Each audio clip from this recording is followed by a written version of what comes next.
Diseases and stories can be the most impactful character motivator out of almost any other plot device.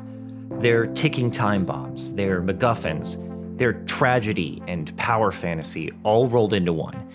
But in D&D, they suck. But here's how you can fix them. Let's start out with why do diseases in D&D suck. The issue is that they're complete non-threats to the player characters on a mechanical level. A single second-level spell, Lesser Restoration, is enough to completely cure a disease within a character. Alternatively, a paladin can expend 5 hit points from their Lay on Hands pool to cure a disease as well, and they get 5 hit points per level, which means they can cure an amount of creatures equal to their level. This means that a level 3 party with a cleric and a paladin can cure 5 creatures of disease per long rest. So if you have a party of 5, that means this party can functionally ignore any disease that you throw at them. The D&D books tell you to view diseases as a plot problem, not a character problem to solve. And in some ways I do agree with that. Most stories in which disease is featured use it as a plot device. The main characters tend to be immune to it in some way. If a character ever contracts the disease, they are functionally dead, or at least sidelined until other characters can find a cure. That covers most pandemic or zombie stories. Another way to view this is from a world-building perspective.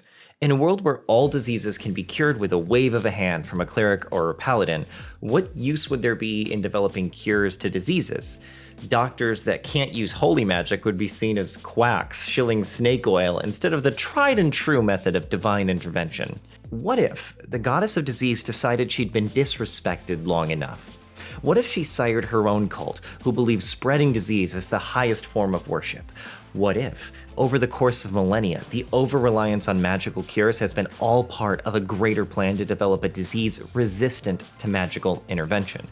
And what if that cult had infiltrated the religions of the world, spreading the use of holy magic as the go-to medical treatment, so much so that practical medicine has fallen off entirely? Well, then the outbreak of a magic-resistant disease would devastate your world, and it sounds like you'd have your next big bad evil guy. That's still plot, right?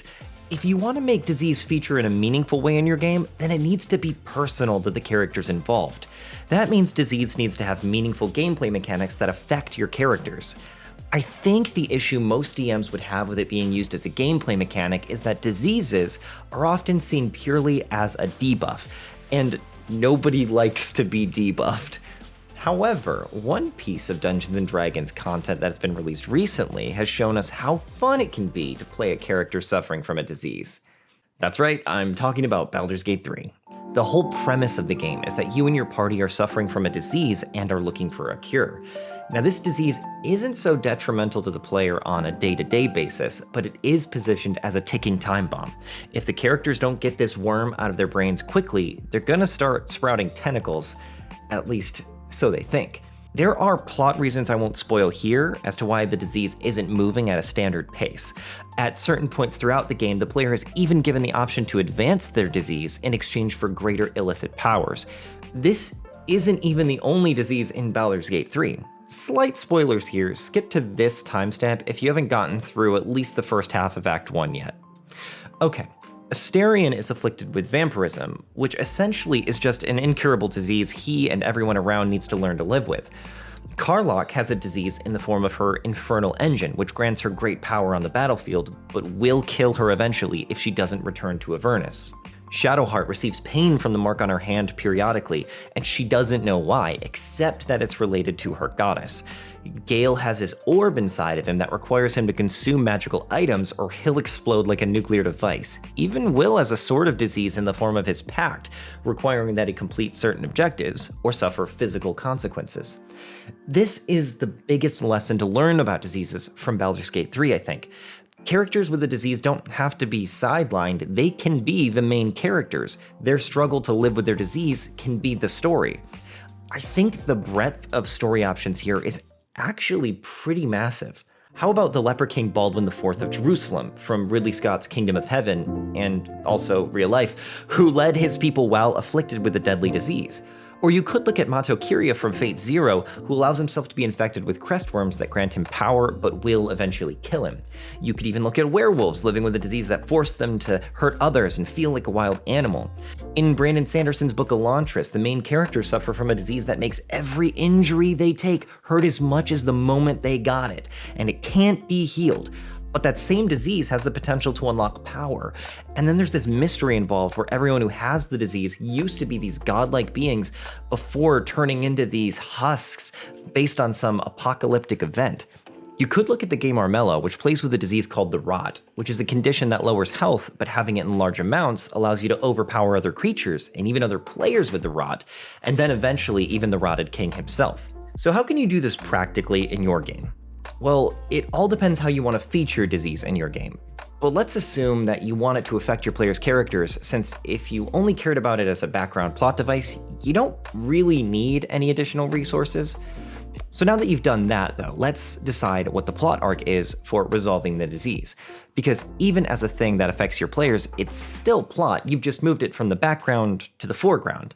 You need to decide what the resolutions for it can be. Again, what it can be, not necessarily what it will be. Who your player characters are and what they decide to do in-game will determine the kind of solutions that can be reached. It may even be different for every character, like it is in Baldur's Gate 3 for every affliction that isn't just the shared brainworm. So, is the resolution a cure? Is a cure even possible? Perhaps maybe the solution is just mitigating symptoms. Maybe to cure themselves, the characters need to do something terrible, like transferring the disease to someone else. Or maybe that's just the easiest solution that presents itself early in the story, but the journey to a better option ends up being the main story. Once you've decided your potential resolutions, you have the path your campaign can follow. Now, you actually need the mechanics of this disease for gameplay purposes. Remember, while we don't want this to be a pure debuff, there are negative elements to having this disease, and those will be front and center. But they won't all be negative. Let's design a fantasy disease. We'll call it necrocy. I think generally we want to steer clear of using real diseases. As though we're trying to tell stories about people with diseases, we want the narrative freedom to change them how we want and avoid misconstruing a thing real people have in a way we didn't intend. I'm not going to pretend to be an expert on this sort of thing, but the goal is just to tell cool stories with diseases rather than play into some stereotype or misinformation about a real disease, which is why we're inventing one. So let's jump into this one, which is necrocy. Necrocy is going to be a disease that hampers nerves and feeling, meaning that you can become injured and barely feel it.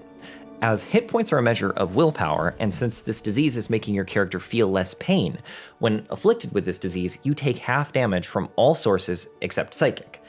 But you cannot regain hit points except through spending hit die. And you cannot ever recover hit die. That means you're actually getting more powerful for a time upon getting this disease, but you have a very limited time to use this, as every wound you take remains unable to be healed.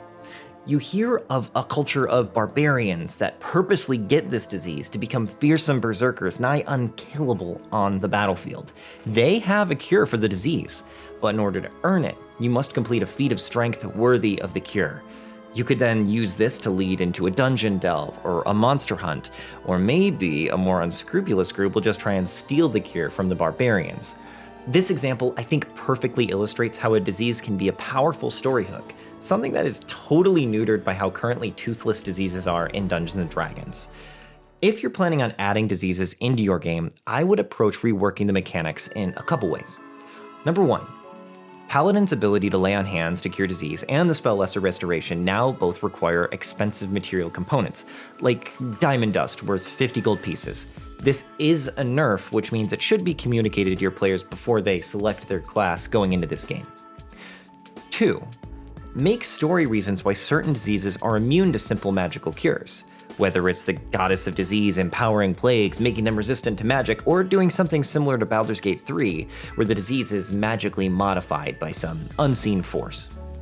Number 3, reflavor lay on hands and lesser restoration to suppress symptoms for a time rather than completely curing them. It could be that with some diseases, the body simply needs time to deal with it on its own, and magically suppressing the symptoms is enough to keep someone alive long enough for that to happen, meaning that it essentially does the same as cure diseases.